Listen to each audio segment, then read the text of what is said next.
बघतो श्री शिवाय नमस्तुभ्यम श्री स्वामी समर्थ. तुमचे पुन्हा एकदा मनपूर्वक स्वागत करतो.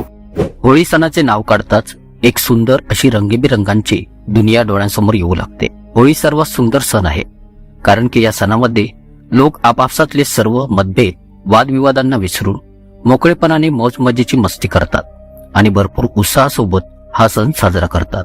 हिंदू धार्मिक कॅलेंडरच्या अनुसार फाल्गुन महिन्याच्या पौर्णिमेच्या तिथीला होळी साजरी केली जाते. हा 2 दिवसांचा सण आहे, ज्यामध्ये पहिल्या दिवशी होळीचे दहन केले जाते आणि दुसऱ्या दिवशी धुरंडी असते, जिला रंगांनी आणि गुलालासोबत उत्साहाने साजरी केली जाते.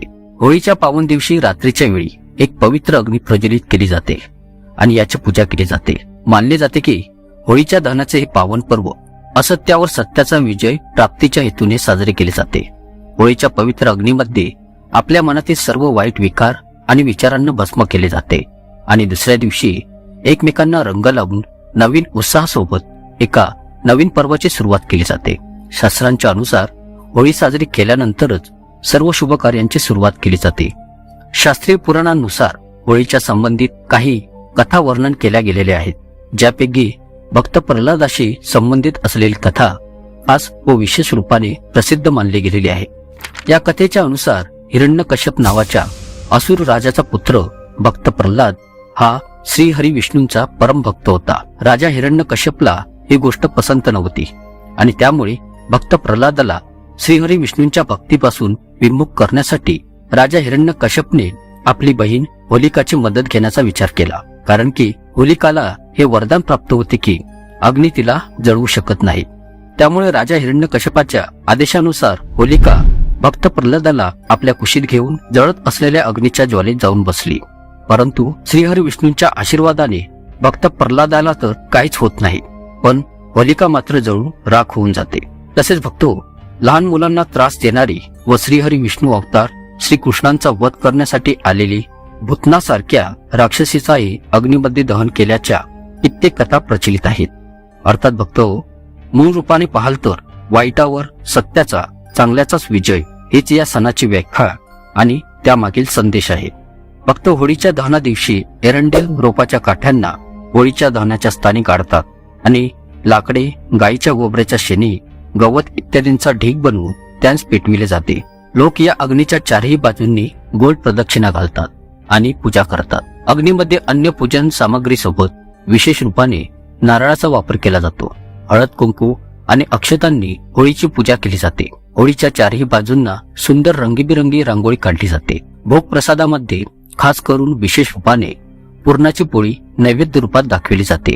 तसेच प्रतिकारात्मक रूपाने होळीच्या या अग्नीमध्ये सर्व नकारात्मक वाईट शक्तींचे दहन केले जाते.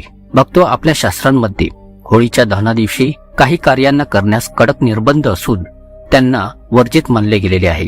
खास करून महिलांनी या गोष्टींचे विशेष ध्यान ठेवले पाहिजे, नाहीतर त्यांना याच्या परिणाम स्वरूप भयंकर दुःखांचा, त्रासांचा सामना करावा लागू शकतो. हे पर्व भलेही वाईटावर चांगल्याचा विजयाच्या स्वरूप साजरे केले जाते, परंतु यासोबत या दिवशी कित्येक प्रकारचे कर्मकांड, टोनाटोटके केले जातात, जे की आपल्या मानसिक स्वास्थ्यावर वाईट दुष्प्रभाव टाकू शकतात.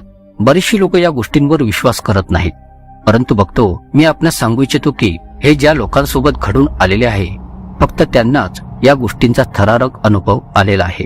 या तर मग जाणून घेऊयात, होळीच्या दिवशी व दहनाच्या रात्री आपणास कोणती कार्ये चुकून सुद्धा करता कामा नाहीत. पहिले महत्वाचे, गर्भवती महिला. होळीच्या रात्री नकारात्मक शक्ती या सर्वाधिक प्रमाणात सक्रिय होत असतात. त्यामुळे गर्भवती महिलांना होळीच्या दहनाच्या रात्री घरातून बाहेर पडण्यास सक्त मनाई केली जाते आणि त्यासोबत यांना होळीच्या अग्नीजवळ तर चुकून सुद्धा जाता कामा नये, नाहीतर याचा वाईट दुष्प्रभाव त्यांच्या मुलांवर पडतो. कारण की काही लोक होळीच्या अग्नीमध्ये कित्येक प्रकारच्या नकारात्मक शक्तीवाल्या वस्तू जळवितात, ज्यांच्यापासून निघणाऱ्या नकारात्मक शक्ती यात तुमच्यावर वाईट प्रभाव पाडू शकतात. दुसरे महत्वाचे, सुमसान ठिकाणांच्या स्थानी जाऊ नये. भले स्त्री असो वा पुरुष, होळीच्या दहनाच्या रात्रीच्या वेळी सुमसान ठिकाणांच्या स्थानी जाता कामा नये.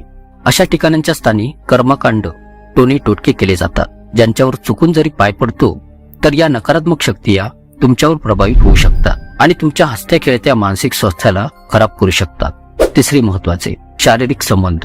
बघतो, आपल्या हिंदू शास्त्रांमध्ये शारीरिक संबंध बनविण्यासाठी हा दिवस जराही योग्य मानला गेलेला नाही. कारण या दिवशी शारीरिक संबंध केल्याने पती पत्नींच्या नात्यामध्ये तडा पडू शकतो. दोघांचाही एक दुसऱ्यांवरील विश्वास कमी होऊ शकतो. त्यामुळे या गोष्टीचे खास व विशेष ध्यान ठेवा. चौथे महत्वाचे, जर कोणत्या मातापित्याची एकुलती एक संतान आहे तर त्यांनी होळीच्या अग्नीला प्रज्वलित करता कामा नये. यास शुभ मानले जात नाही. जर तुम्हाला 2 मुलं असतील तर तुम्ही होळीच्या अग्नीला प्रज्वलित करू शकता. पाचवे महत्वाचे, केसांना सुटी ठेवू नका. स्त्रियांचे लांबसणूक केस नकारात्मक शक्तींना त्वरित आकर्षित करतात. जर कोणती स्त्री या दिवशी आपले केस मोकळी सोडून घरातून बाहेर पडते तर तिच्यावर नकारात्मक शक्ती प्रभावित होऊ शकतात, ज्याच्या परिणामस्वरूप मानसिक रोग उत्पन्न होऊ शकतात. 6वे महत्वाचे, कोणासही उधारी अथवा उसने देऊ नये. होळीच्या दिवशी कोणत्याही व्यक्तीला उदार स्वरूपात पैसे देऊ नयेत. असे केल्याने त्या मनुष्याला आर्थिक परेशानींचा पुढील भविष्यात सामना करावा लागू शकतो. 7वे महत्वाचे, स्त्रियांचा अपमान. होळीची अग्नी ही एक स्त्रीची जळत असलेली चिता आहे. या दिवशी चुकूनही कोणा स्त्रीला अपशब्द बोलू नका, तिला शिवीगाळ करू नका किंवा कोणत्या स्त्रीचा अपमानही करू नये, कारण की हे अपशकुनी कारक असते. तसेच बघतो, याही एका खास विशेष गोष्टीचे ध्यान ठेवा की या दिवशी कोणत्याही 3 रस्ता 4 रस्त्याच्या ठिकाणांच्या चौकडींना ओलांडू नका. तर बघतो, ही होती ती महत्वाची काम जी की होळीच्या दहना दिवशी कोणत्याही मनुष्याने करता कामा नये. आशा करतो की तुम्हाला ही माहिती नक्कीच पसंत आली असेल. ब्रह्मांड नायक तूच एक समर्थ. जय जय श्री स्वामी समर्थ. धन्यवाद.